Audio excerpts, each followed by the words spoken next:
Welcome. Today we'll explore the key differences between ethers and alcohols, two important classes of organic compounds. Let's start by looking at their functional groups.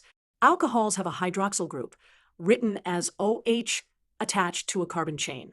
Ethers, on the other hand, have an oxygen atom connected between two carbon groups. A key difference between these molecules is their polarity. Alcohols can form hydrogen bonds between molecules due to their OH group. Ethers are less polar since they lack the hydroxyl group and cannot form hydrogen bonds between molecules. Let's look at some common examples. Ethanol is a common alcohol, with formula CH3CH2OH. Diethyl ether has two ethyl groups connected by an oxygen atom, with formula CH3CH2CH2CH3. Due to hydrogen bonding, alcohols typically have higher boiling points than ethers of similar molecular weight.